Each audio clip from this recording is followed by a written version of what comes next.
Untuk mempersingkat waktu, mari kita membuka acara pada pagi hari ini dengan sama-sama membaca basmalah. Bismillahirrahmanirrahim. Bapak Ibu hadirin peserta IKN, mari kita dengarkan bersama penyampaian materi yang akan disampaikan oleh narasumber kita. Namun sebelumnya kita berikan aplaus dulu kepada narasumber hebat kita yang pagi hari ini, yang lebih awal datang daripada kita sebagai pesertanya, yang seharusnya peserta datangnya lebih awal daripada narasumbernya. Baik Bapak Ibu, kita langsung saja kepada narasumber. Kami persilakan.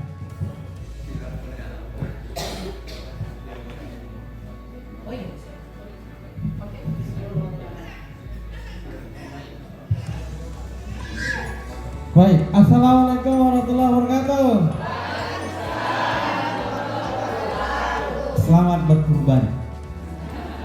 Maksudnya itu kurban perasaan. Karena kita dari rumah ada yang sudah sholat Idul Kurban hari ini, kami diminta untuk bersabar sampai kita menunggu saudara-saudara kita yang Idul Kurban esoknya. Hari ini nih, kalau esok Idul Kurban berarti hari ini adalah puasa 9 Zulhijjah, gitu ya puasanya. Kalau yang hari ini dia Idul Kurban, berarti yang kemarin puasanya. Baik, bagaimana kabarnya semuanya? Sehat ya, sehat. Jadi pada hari kedua, hari ketiga ini hari terakhir. Jadi Bapak Ibu tidak akan ketemu dengan saya lagi. Nah, kali ini hari terakhir ya.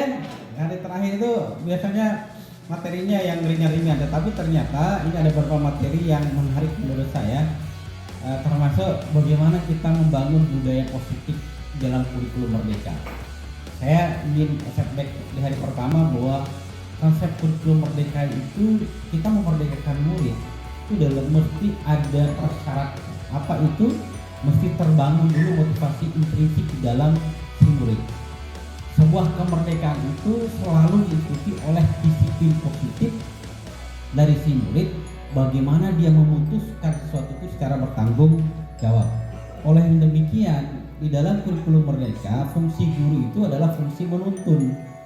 Ya enggak? Nah, dalam konsep menuntun Ki Hajar Dewantara, si murid itu mesti memiliki nilai-nilai yang diyakini, yang menjadi guidance dia. Di pagi ini kita akan coba fokus membedah bagaimana membangun budaya positif. Bapak Ibu tidak menyadari enggak, selama 2 hari kita melakukan IHT ini sudah terbangun budaya positif. Tahu kenapa? Karena di awal kita mengawalnya dengan komitmen kegiatan. Di ruang-ruang kelas kita sebetulnya murid itu bisa kita tuntun, kemudian kita arahkan, kita bangkitkan motivasi intrinsiknya sepanjang si guru itu menciptakan iklim budaya positif yang memadai bagi dia untuk bertumbuh, gitu ya. Nah, untuk sampai ke sini saya ingin cek dulu kesiapan kita nih. Nah, ada satu permainan, mau enggak? Mau enggak? Mau permainan yang kemarin, main kemarinnya? Yang baru. Oke, baik. Pernah menonton permainan dengan kata klub gini. Yudi berkata bangun. Jadi clue-nya adalah Yudi berkata. Yudi, kita coba. Yudi berkata bangun. Bapak Ibu bangun semua. Yudi berkata duduk. Bapak Ibu duduk semua. Oke? Kita coba. Tinggalkan apa yang dipegang. Kita coba ini. Yang keliru ini istilahnya hipnoterapi. Nanti akan kita lihat siapa yang konsentrasinya bagus. Gitu ya. Kita coba. Yudi berkata bangun. Duduk. Yudi berkata belum kan? Cluenya adalah Yudi berkata. Kita coba. Ulang.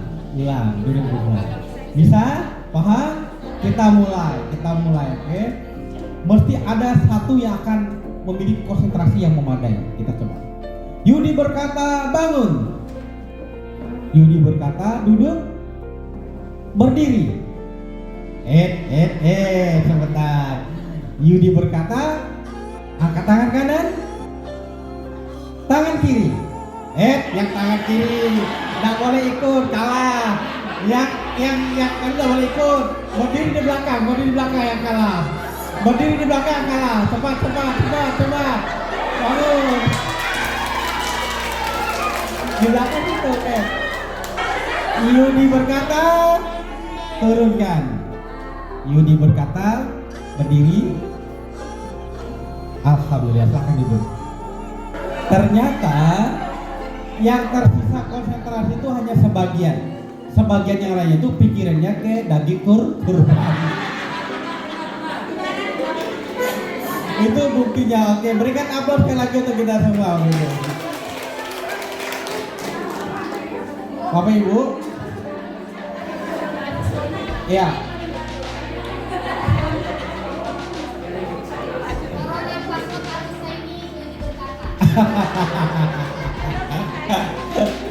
Iya.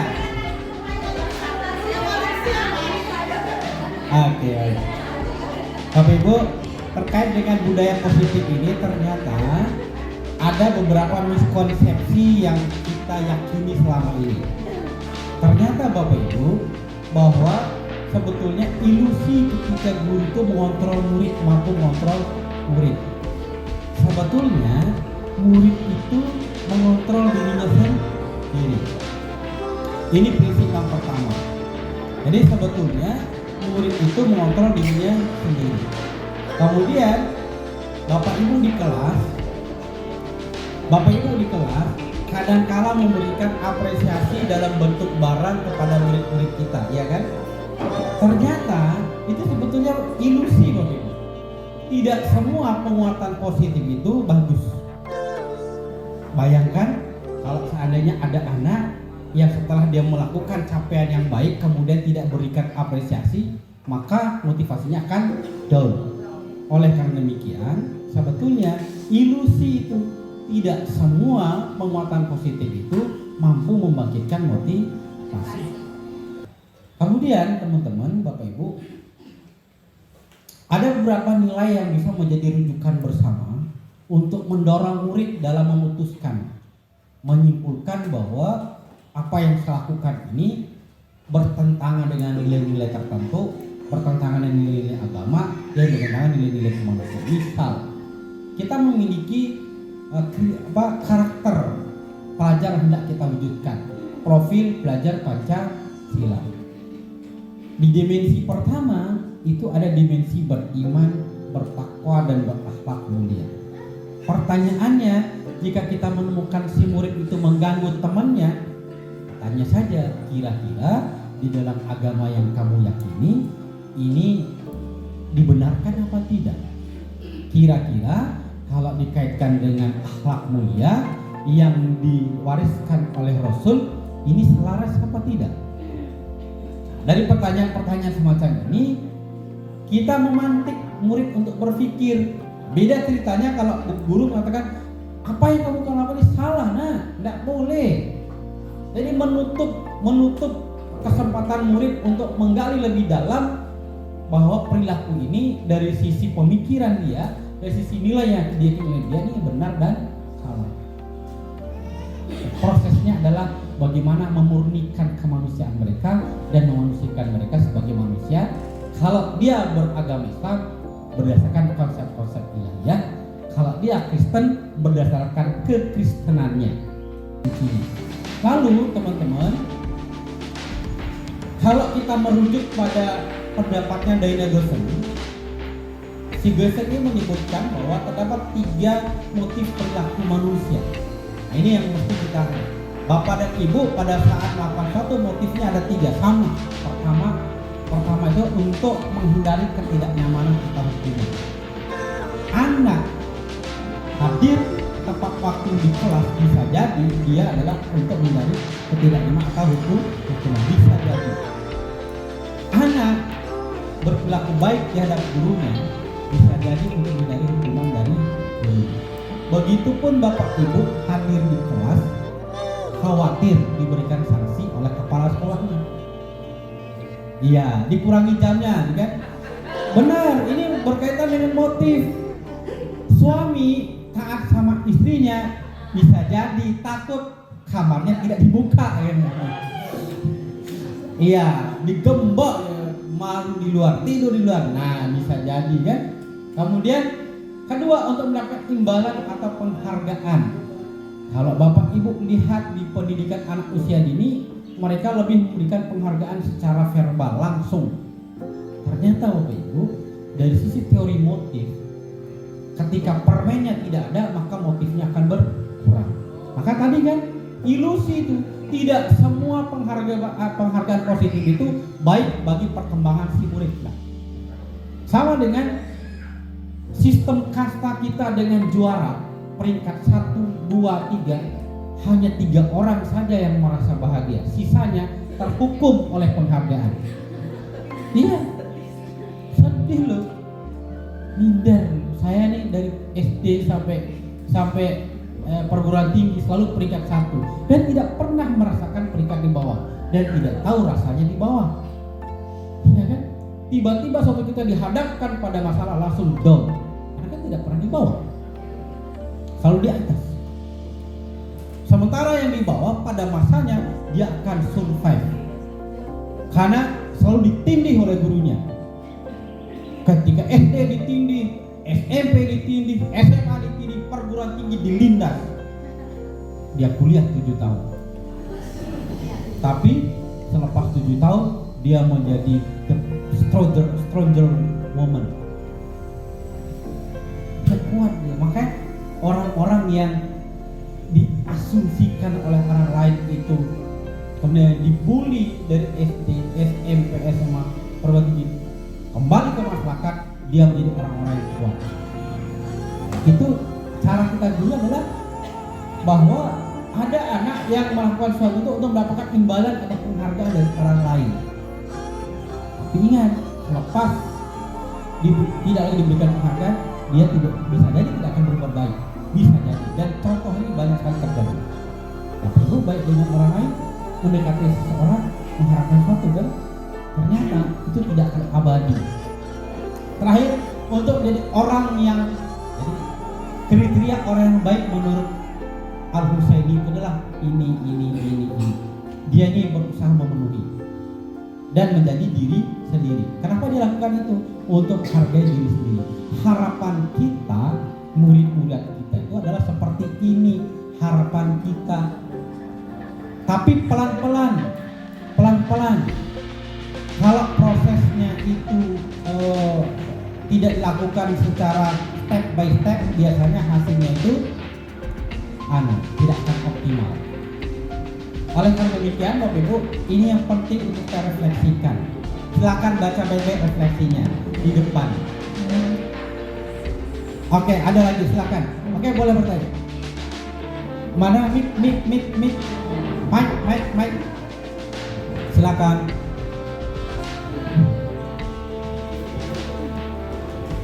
Assalamualaikum warahmatullahi wabarakatuh. Ini ya Pak ya, kasusnya siswa. Jika siswa ini kita memberikan materi tidak ada respon, hanya diam saja di dalam kelas. Nah, ini bagaimana cara kita menyampaikan siswa dengan adanya kurikulum seperti ini? Itu aja Pak.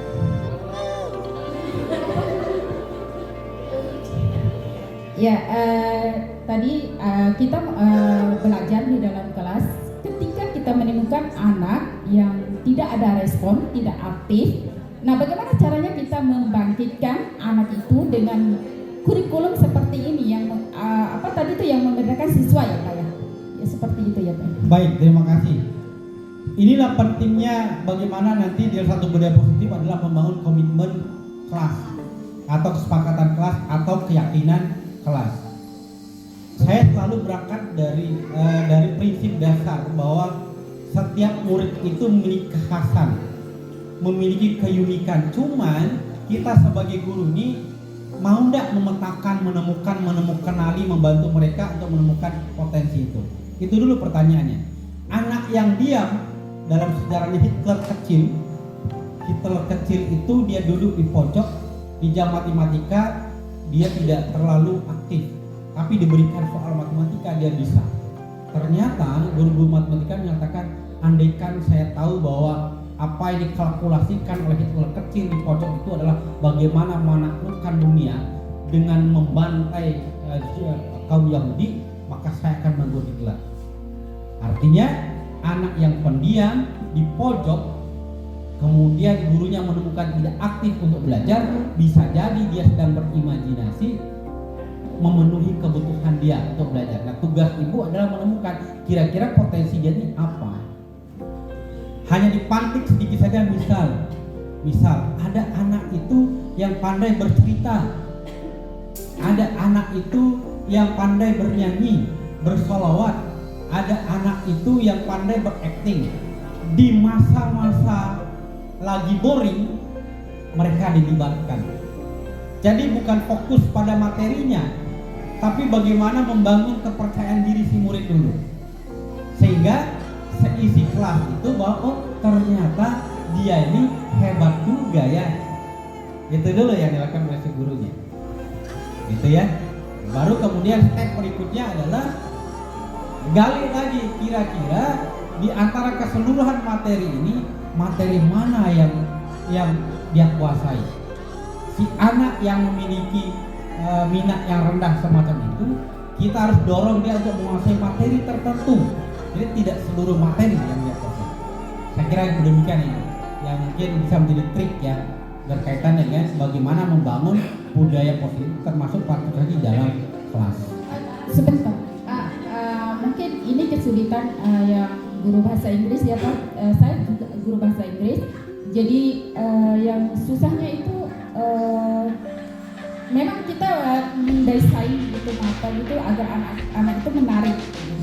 Yang susahnya anak mau memberikan ada ketertarikan sendiri gitu yang ada dalam jiwa anak itu yang susah. Nah, yang sementara di kurikulum Merdeka ini merubah anak-anak itu sesuai dengan kapasitasnya ya, kemampuannya. Lalu, nah jadi kebanyakan anak yang laki, mungkin yang perempuan itu banyak yang ada menarik di mapel bahasa Inggris, tapi yang laki ini yang susah. Jadi untuk meningkatkan daya tariknya khususnya di bahasa Inggris itu sangat sulit. Sebagiannya itu ada juga sih yang menarik, tapi kebanyakan susah. Baik, terima kasih Ibu. Nah, Ibu bisa mungkin saya sarankan untuk menggunakan ragam media, ragam pendekatan. Tetapi pada saat ada murid yang melakukan demikian, diskusi itu menjadi solusi. Tapi diskusinya adalah basisnya adalah keyakinan kelas atau kesepakatan kelas. Pertanyaannya sederhana, kira-kira ketika kamu pasif semacam ini, kira-kira selaras tidak dengan komitmen kelas kita? Misalkan komitmen kelas kita satu diantaranya adalah berpartisipasi aktif. Menurutmu apakah ini sudah selaras? Jadi diskusinya itu adalah menjadi pemantik bagi si anak. Iya ya, meskipun kecil saya lakukan, tetapi itu menunjukkan partisipasi. Jadi arahnya demikian. Maka itu pentingnya di dalam kelas-kelas kita untuk membangun budaya positif. Budaya positif dalam bentuk komitmen, keyakinan dan atau kesepakatan ke kelas. Saya kira itu Ibu ya, sementara saran saya nanti akan berkembang berikutnya. Saya kira itu ada lagi. Ya, wah ini Ibu kepala tertarik berikan aplaus ini. Tertarik juga, ada tertarik juga ya. Setelah itu ini lagi. Bismillahirrahmanirrahim. Assalamualaikum warahmatullahi wabarakatuh. Waalaikumsalam warahmatullahi wabarakatuh. Mohon izin sedikit Bapak Taman. Saya dari kemarin ini sudah hari ketiga, hari pertama dan hari kedua tetap keep silent karena sedang menyimak. Terus terang kaitan dengan IKM ini saya belum banyak tahu, tapi karena hari ini ada pembahasan sebuah refleksi terkait dengan keterlambatan guru-guru kami di sini adalah guru-guru hebat. Woi, berikan Tepuk tangan dulu buat guru-guru kami di sini. guru hebat. Tentunya permasalahan yang terjadi tidak hanya di Al-Husaini kaitan dengan keterlambatan. Setiap orang memiliki alasan kenapa terlambat. Tetapi tujuan saya bertanya di sini, saya mungkin ada tips dari Bapak Taman yang terkait dengan keterlambatan. Bagaimana agar guru-guru kami di sini tuh bisa disiplin, tidak takut. Saya takutnya guru itu datang tepat waktu karena biasanya saya punya password, Pak Taman. Password saya masih mau ngajar di sini apa enggak? Ya, itu password saya. Mau saya kasih jam nggak semester depan? Ya seperti itu. Jadi mungkin saya tidak ingin guru-guru kami yang ada di sini itu datang itu bukan karena kesadaran, bukan karena tanggung jawab, mungkin karena dia takut sama saya atau bagaimana, atau takut dengan Pak Kepala. Saya tidak ingin seperti itu. Saya pengen di hati guru-guru kami ini tertanam bahwasanya ini adalah disiplin, ini adalah tanggung jawab yang telah diamanahkan kepada saya. Mungkin itu saja dari saya. Terima kasih. Wassalamualaikum warahmatullahi Baik, terima wabarakatuh. kasih. Gimana?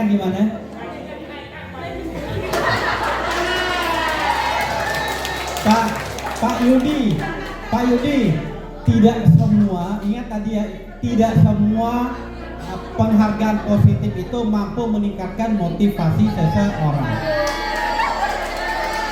Coba gini, kita coba berandai-andai, bulan depan gajinya dinaikkan, berandai-andai ya, berjalanlah dia 6 bulan, kamu 6 bulan kemudian turun lagi, diminta lagi, dinaikkan lagi, 6 bulan berjalan turun lagi, dinaikkan lagi. Artinya apa? Karena memang motif itu pada saat kita berikan penghargaan positif tidak semua. Jadi kalau tidak semua, kadang ada dan kadang tidak. Olehnya demikian, kembali kepada keyakinan kita pada nilai-nilai kebajikan yang kita yakini. So, kita kembali kepada komitmen budaya positif yang hendak kita bangun. Kembalikan anak-anak pada keyakinan nilai kebajikan yang dia yakini. Tuntun mereka. Gitu ya, Ibu. Tadi ada yang mau berpendapat? Masih ada? Boleh saya lanjut dulu sebentar? Boleh ya. Nah, Bapak Ibu, ini hukuman itu biasanya bersifat apa? Tidak terencana dan tiba-tiba. Contoh, ada guru yang hadir oleh kepalanya, kesini dulu, diajak bicara dulu lama, kemudian diberikan pembinaan sehingga dia melalaikan tugasnya di sekolah. Itu bagian dari hukum. Ada anak yang terlambat masuk kelas, kemudian disuruh angkat kaki. Kalau dulu guru saya itu suka memukul menggunakan sapu lidi, tapi ternyata enak juga dipukul pakai sapu lidi. Kalau kebetulan kakinya gatal, hukuman itu. Murid tidak tahu apa yang akan terjadi. Kadang ada kita meminta murid itu untuk menghafal sekian kata dalam bahasa Arab karena dia tidak mengerjakan tugas. Maksudnya bagus, tetapi itu masuk dalam kategori apa? Memaksa.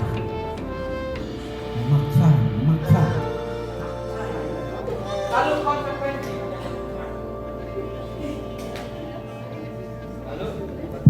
Konsekuensi. Kalau konsekuensi itu sudah terencana, contoh. Nah, kalau kamu tidak mengerjakan tugas ini, nanti kamu menulis lagi sekian halamannya. Apa itu boleh? Boleh. Nah, itu konsekuensi. Tapi telah disepakati dulu dengan si murid. Atau misalnya anak tidak menyetorkan hafalan 50 kata dalam bahasa Inggris. Tapi dibuat kesepakatan dulu. Kalau kamu tidak mengerjakan tugas ini, 50 kata di store tidak store pada minggu ini, maka kamu harus nambah 10 kata, jadi 60 kata. Oke, sanggup anak-anak? Sanggup. Minggu depannya dia tidak nyetor, kasih lagi dia 10 kata, jadi 60 kata, dan dia tidak akan selesai. Ya gitulah. Depresi, bunuh diri dia. Konsekuensi. Ada yang akan saya berikan kepada Bapak Ibu, bagaimana cara mengatasi murid dengan pendekatan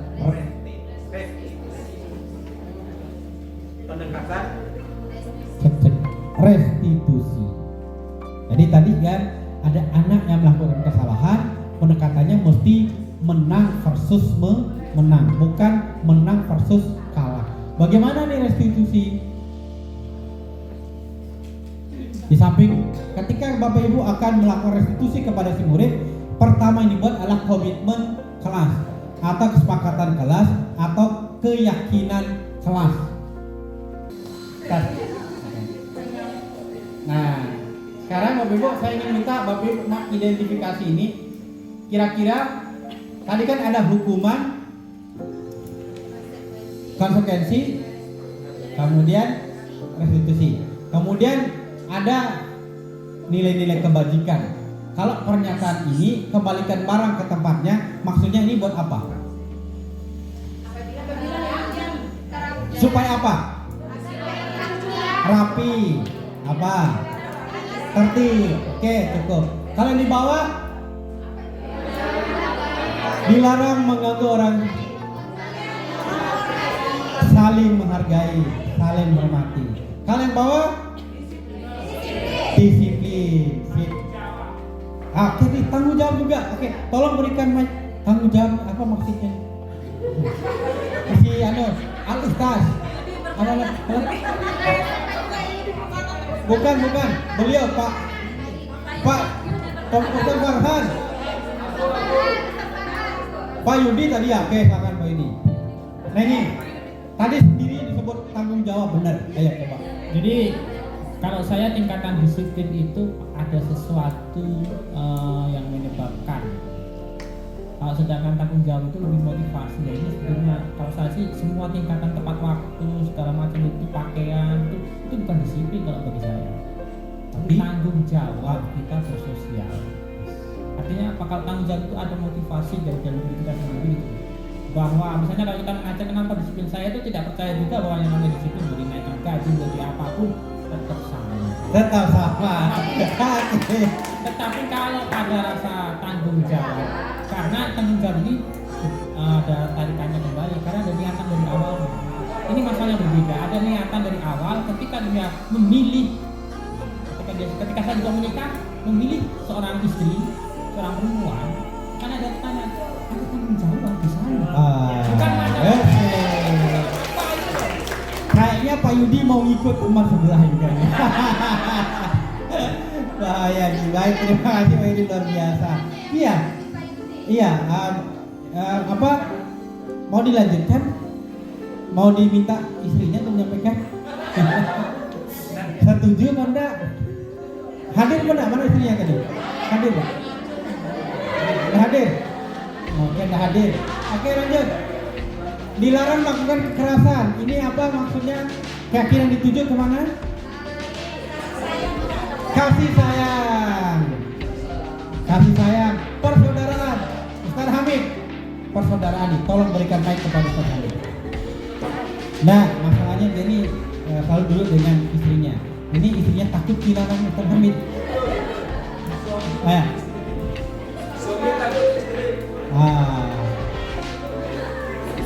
Nggak apa-apa, suami takut istri, nggak apa-apa. Ya, masalah persaudaraan. Terus terang saja kami ingin disampaikan bahwa di pondok ini orangnya dari berbagai desa yang beragam.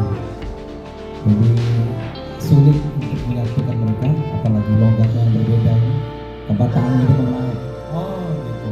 Sehingga dari penyadaran kita untuk persaudaraan ini sangat luar biasa kalau mampu kita lakukan dengan jelas. Oke, baik. Terima kasih. Berikan aplaus untuk Ustaz Hamid. Nah, jadi benar apa yang disampaikan oleh Ustaz Hamid, ada kasih sayang, ada persaudaraan. Begitupun ketika kita dilarang menggunakan narkoba, kesehatan dan Masya Allah. Memang Ibu Maan ini jangan pensiun dulu, Bu. Jangan pensiun dulu ya. Oke. Ustaz, kita bantu. Nah, Bapak Ibu, setiap manusia setidak-tidaknya memiliki 5 kebutuhan dasar. Murid kita, ibu dan saya itu 5 kebutuhan dasarnya apa? Yang pertama itu adalah yang berkaitan dengan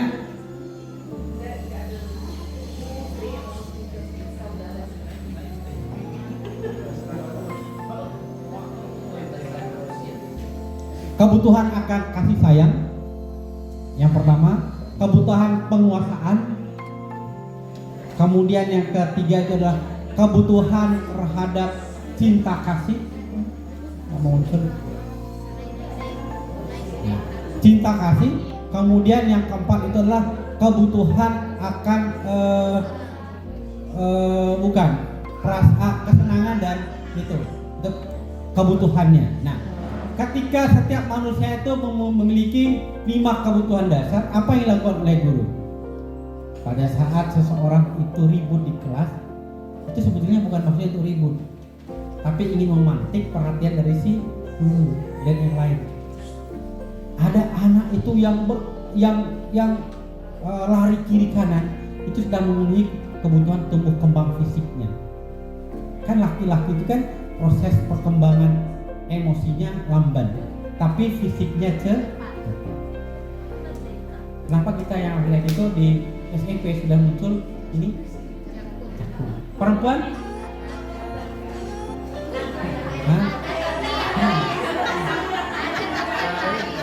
Karena saya tuh bukan perempuan, jadi tidak merasakan.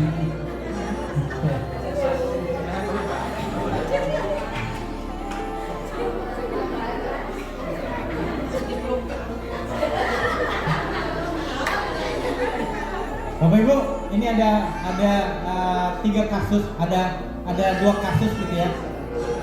Tisa dan Hana dipanggil masuk ke ruangan Ibu Dewi, kepala sekolah SMA Al-Husaini sebut saja.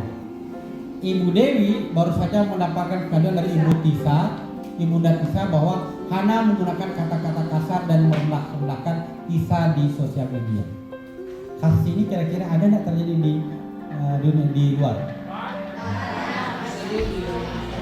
Ini kasus 1. Jadi kasus 1, Tisa dan Hana dipanggil masuk ke ruangan Ibu Dewi, kepala sekolah SMA Makmur.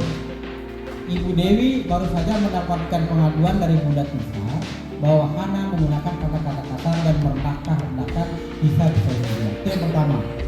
Kasus 2, Anto jarang sekali hadir di pembelajaran jarak jauh, dan pada saat hadir pun Anto seringkali menggunakan kata-kata kasar di kolom chat mengejek teman-temannya. Kira-kira Anto di dunia nyata bagaimana? Hal ini sudah sangat mengganggu, dan beberapa orang tua murid yang mengikuti pembelajaran daring mengeluhkan tentang perilaku Anto di pembelajaran jarak jauh. Pertanyaannya, bila Bapak Ibu adalah seorang kepala sekolah, penerapan disiplin apakah yang akan Bapak Ibu lakukan untuk kasus Hana dan kasus Anto? Mengapa? Ya, ada. Kita berefleksi nih. Kita berandai-andai seandainya Bapak Ibu adalah kepala sekolah, menangani kasusnya Hana bagaimana, menangani kasusnya Anto bagaimana? Ayo. Seandainya kepala sekolah, ini kepala sekolah beneran ini. Nih. Tapi bisa jadi nanti pendapat dari yang lain yang bisa melengkapi, silakan. Ya, terima kasih untuk waktu yang diberikan. Terkait dengan saya ingin membahas tentang kasus yang pertama, terkait dengan kasus Tisa dan Hana. Di sini wali kelasnya adalah Ibu Dewi adalah kepala sekolah di sini. Terkait dengan kasus anak-anak ini, apabila ini terjadi di pondok pesantren kami, saya selaku kepala madrasah di sini, walaupun sudah mendengar laporan dari wali kelasnya terkait kasus 2 anak tersebut, saya tidak langsung mempercayai laporan dari wali kelas. Saya akan memanggil dulu 2 anak tersebut. Itu yang harus saya lakukan pertama kali, memanggil dan menanyakan kronologi kejadian.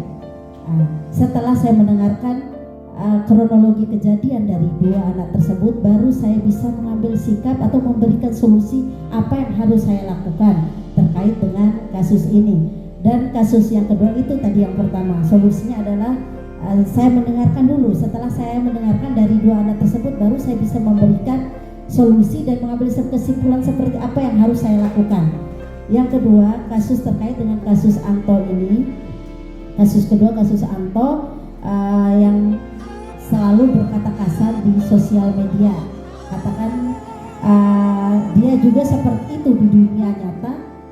Yang saya harus lakukan adalah sama seperti tadi, memanggil anak tersebut dan memberikan nasihat-nasihat dan memberikan pemahaman bahwasanya kata-kata itu tidak boleh disebutkan di sosial media, apalagi andai kata di grup itu ada orang tua yang bergabung di situ, karena anak-anak tidak semua punya HP. Biasanya anak-anak yang melakukan pembelajaran daring itu kebanyakan menggunakan HP orang tua. Artinya di situ tidak semua siswa berada di grup itu.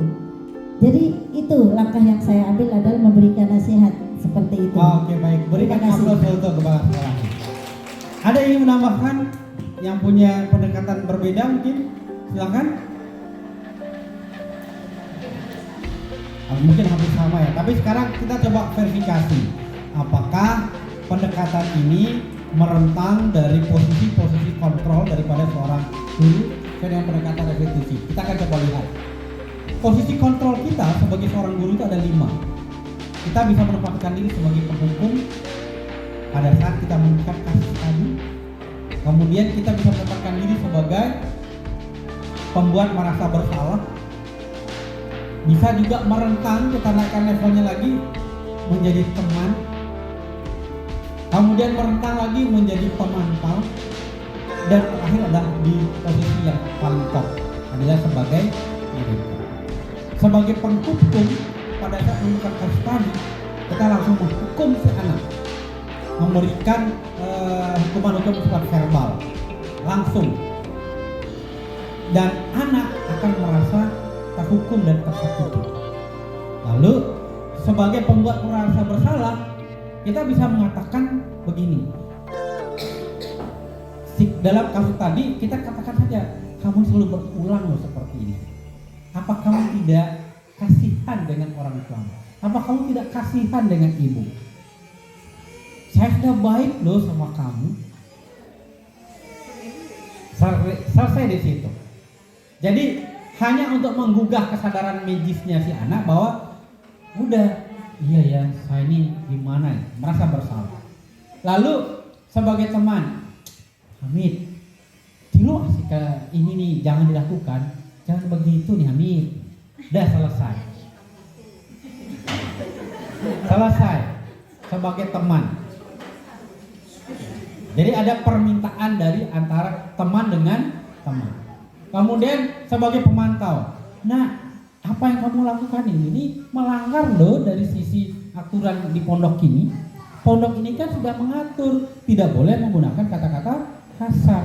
Nah, karena kamu menggunakan kata-kata kasar, inilah konsekuensinya. Pemantau. Lalu di manajer, langkah pertama sudah dilakukan oleh ini tadi pertama. Tapi yang langkah kedua, pertanyaan lanjutannya mesti ada. Ini yang di level manajer ini yang perlu kita lakukan. Merestitusi tadi dengan pendekatan segitiga restitusi. Ingat tadi perkataan awal saya bahwa kita harus menuntun murid untuk menemukan argumentasi kuat berkaitan dengan apa yang dia lakukan. Menuntun murid untuk menyelesaikan masalah itu dengan pendekatan dia, sehingga nanti pada saat dia menyelesaikan masalah, dia merasa menang meskipun dia telah melakukan kesalahan. Menang versus menang. Caranya bagaimana? Merestitusi itu pertama kita stabilkan dulu identitasnya. Nah, semua orang itu pernah melakukan kesalahan, termasuk ibu. Ibu juga pernah mengeluarkan kata-kata kasar. Ibu juga pernah berada di usia seperti usiamu sekarang, kadang labil, kan? Ini menstabilkan identitas. Lantas memvalidasi tindakan yang salah. Baru setelah tadi, semua orang itu dia pernah melakukan kesalahan, termasuk ibu, termasuk juga teman-temanmu.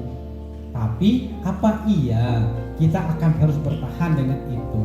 Nah sekarang menurutmu apa yang kamu lakukan itu benar apa tidak?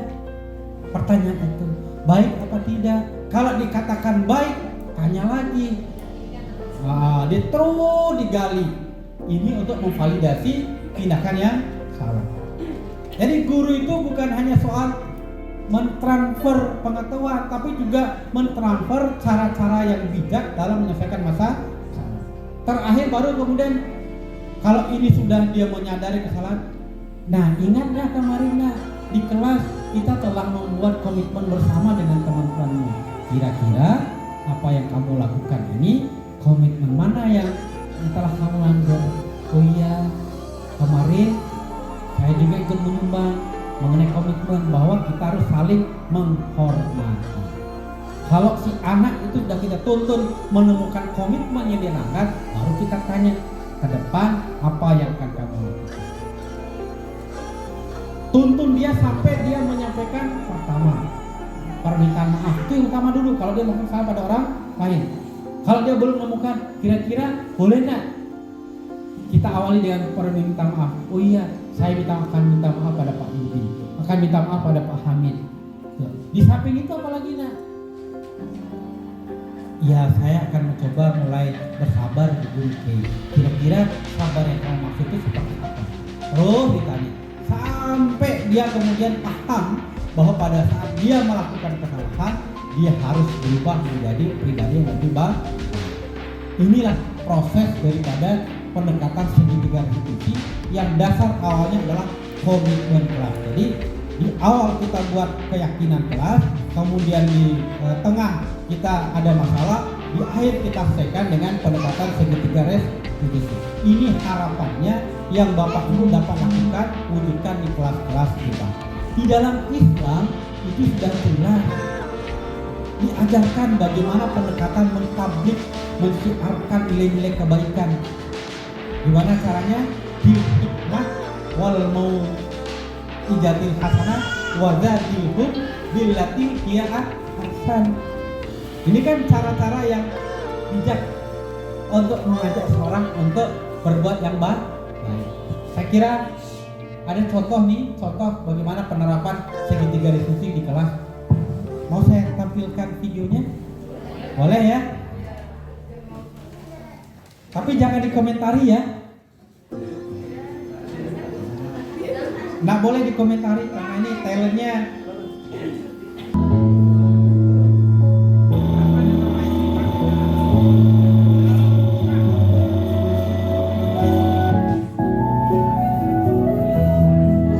Halo, assalamualaikum warahmatullahi wabarakatuh.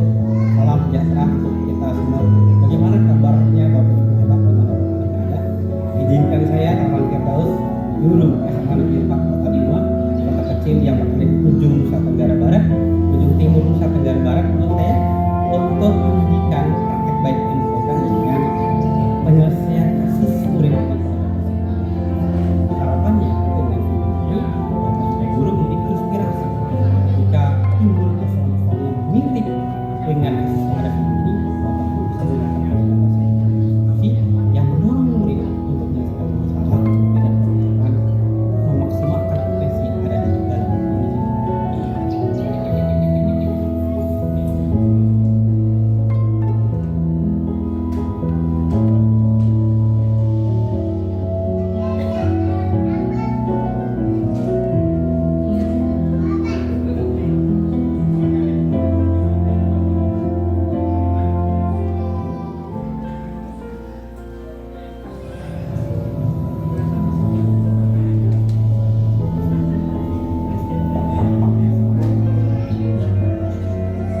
Waalaikumsalam warahmatullahi wabarakatuh. Silakan masuk, Gias. Ayo dulu. Gimana kabarnya Gias hari ini? Tapi saya lihat tampaknya lelah sekali kamu. Kadang-kadang suka lagi kalau Oh gitu. Tadi mata pelajaran apa saja? tadi ada mata pelajaran lanjut fisika dan teknik. Jam saya kan? Tadi pagi toh. Kamu tahu nggak kenapa panggil sekarang? Mungkin karena tadi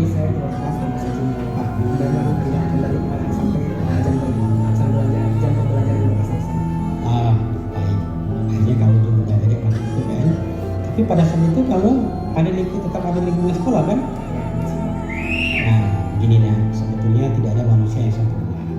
Pak Guru juga pernah berada di posisimu dan pernah juga melakukan kesalahan. Pak Guru kan dulu mantan ketua OSIS. Nah, tetapi Pak Guru tidak ingin mencari siapa yang benar dan siapa yang salah. Dan Pak Guru pun menyadari bahwa setiap tindakan itu pasti memiliki alasan. Kira-kira mengapa kamu melakukan hal itu? Jadi pada saat itu saya pulang ke kelas dengan OSIS untuk membahas mengenai program OSIS itu kegiatan spiritual. Oh demikian, baik. Apakah dengan cara demikian kamu ketika menjadi teman baik dengan diri sendiri? Kamu masih ingat dengan kelas kita? Masih Pak. Kalau masih ingat, kira-kira yang kamu lakukan tadi apakah sesuai atau belum dengan kelas kita? Tidak kelas yang mana? Oke, dan saya menghormati. Nah, ternyata kamu tahu. Lalu, apa yang dapat kamu lakukan di tempat itu? Jadi pertama saya akan minta maaf kepada Pak Guru mengenai keluar kelas tanpa izin mereka sampai jam berapa selesai. Lalu saya akan minta maaf kepada kelompok pertama karena tidak menutup kontribusi dari kegiatan tersebut. Lalu kedua saya akan mengatur sedemikian mungkin untuk kegiatan OSIS dan menyampaikan dengan KBM. Langsung dan yang ketiga saya akan Baik, Bapak menghargai dan apresiasi sikap Bunda. Bapak berharap kamu pegang teguh, kamu berani, dan mudah-mudahan kamu menjadi pribadi yang jauh lebih baik ke depannya. Oke, Tias, kalau demikian kamu boleh pulang. Jangan lupa salam saya pada kedua orang tuamu dan hati-hati di jalan ya. Waalaikumsalam. Waalaikumsalam. Baik, Bapak Ibu, talentnya itu saya. Itu nih sebetulnya video-video jadi contoh untuk guru-guru kita di Indonesia bahwa sebetulnya mengatasi ketika murid melakukan kesalahan kita kembalikan kepada dia, tapi syaratnya itu tadi kita harus pertama membentuk dulu keyakinan kelas sebagai dasar kita untuk menuntun murid kenali potensi, kemudian membantu dia untuk mengatasi masalah itu. Dengan pendekatan itu maka menang versus menang. Itu yang pertama. Jadi memang harapan saya pada saat saya membuat video ini dengan pendekatan segitiga restitusi, guru-guru itu setidak-tidaknya mengambil prinsipnya. Ada prinsip menstabilkan identitas. Jadi setiap tindakan itu pasti memiliki alasan intinya. Oleh karena demikian, ketika setiap tindakan itu memiliki alasan, maka kita bantu si murid itu menetralisir bahwa setiap orang itu pernah berbuat salah. Tidak ada orang yang sempurna. Nobody perfect. Yang sempurna itu hanya siapa? Allah. Malaikat pun tidak sempurna ternyata. Ya kan? Kenapa? Dia tidak mampu berbuat jahat. Iblis tidak sempurna. Kenapa? Karena dia tidak mampu berbuat baik. Manusia lebih tidak sempurna. Sebab apa? Kadang dia berbuat jahat, kadang dia berbuat baik. Itulah. Tapi saya bangga dari manusia. Kita akan lanjutkan pada sesi berikutnya. Demikian, mohon maaf. Wassalamualaikum warahmatullahi wabarakatuh. Nah, kita istirahat dulu ya.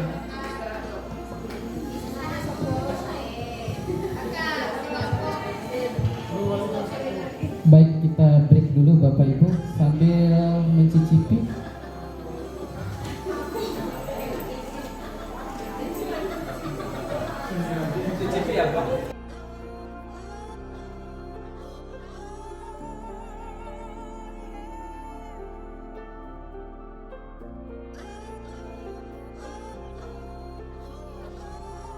Assalamualaikum warahmatullahi wabarakatuh. Hai Bapak dan Ibu semuanya dimanapun Anda berada. Saya Husna, salah satu peserta IHT yang berkaitan dengan budaya positif, di mana dengan narasumbernya adalah Bapak Taman Firdaus MPD. Pada kesempatan ini saya ingin berbagi pengalaman kepada Bapak dan Ibu semua. In-house training atau disingkat dengan IHT, ada beberapa hal menarik yang saya dapatkan. Bagaimana membangun budaya positif di dalam kelas. Khususnya bagaimana membentuk dan mendorong murid kita membangun keyakinan kelas. Keyakinan kelas ini akan menjadi dasar bagi kita untuk melakukan pendekatan restitusi. Membantu murid kita untuk mengatasi masalah-masalah yang terjadi berdasarkan potensi yang dimilikinya. Insya Allah ke depannya pendekatan restitusi ini akan menjadi bagian penting di satuan pendidikan kami. Dan khususnya bagi saya seorang guru dalam mengatasi permasalahan-permasalahan yang melibatkan murid saya. Demikian Bapak dan Ibu, salam dan bahagia untuk kita semua. Saya Husna dari Kota Bima, izin pamit. Wassalamualaikum warahmatullahi wabarakatuh.